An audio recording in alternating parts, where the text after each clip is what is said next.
जय हिंद। अभी 3:02 हुआ है रात का। 23 मई 2021 की बात है।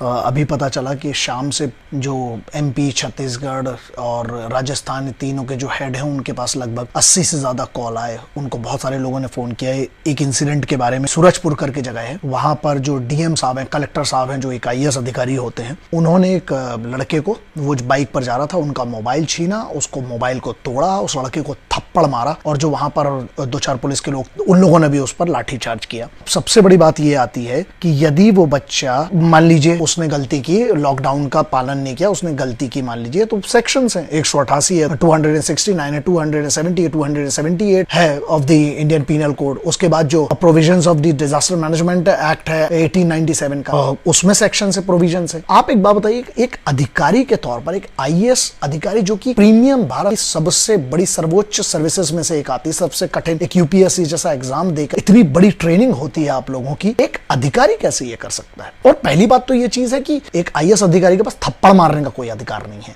मुझे तो नहीं पता है, मैंने तो कहीं नहीं पढ़ा है। दूसरी चीज ये है कि अगर उस बच्चे का आपने एक तो मोबाइल तोड़ दिया, आप अपना मानसिक संतुलन कैसे खो सकते हैं?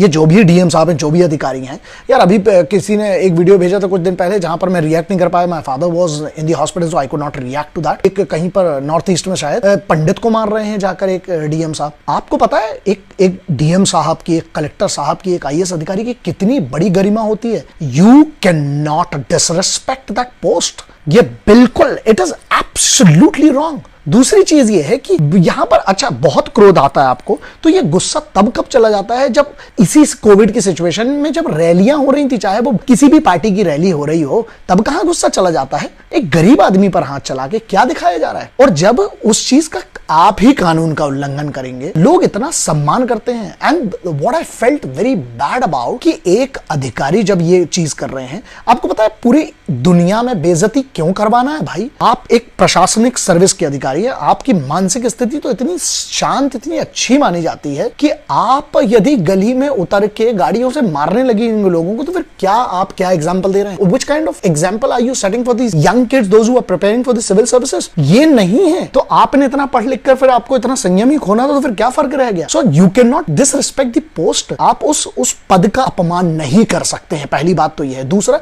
अगर ये इन्होंने किया है, ये चीज का बिल्कुल संज्ञान में लिया जाना चाहिए। And whatever the political parties, it is above the political party. एक भारत के एक सामान्य नागरिक की क्या उसकी कोई कीमत नहीं है? उसको कोई भी उतरेगा गाड़ी से मार देगा। और ठीक है, गुंडे बदमाश होते तो बात अलग थी।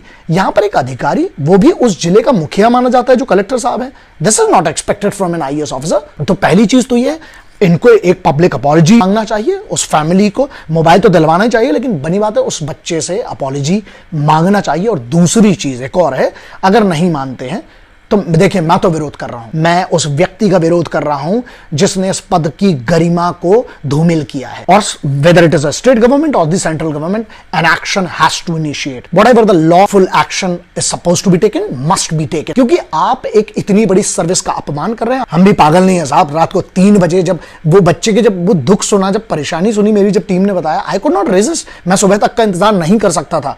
मैं इस बात का विरोध करता हूं। अगर इस पर नहीं होगा तो अल्टीमेटली देन मैं भी लेटर लिखूंगा। No, first of all it is not expected, and secondly it is not accepted at all. ना आपसे एक्सपेक्ट किया जा सकता है, ना एक्सेप्ट किया जा सकता है। यह एक अधिकारी की गरिमा, उस पद की गरिमा के खिलाफ है। अथॉरिटीज विल टेक, यानी मुझे लगता है एक अधिकारी है, समझदार है, पढ़े लिखे हैं, को अपॉलॉजी मांगना चाहिए। और अगर अपॉलॉजी नहीं मांगेंगे तो यह मुद्दा बढ़ना चाहिए। वंदे मातरम।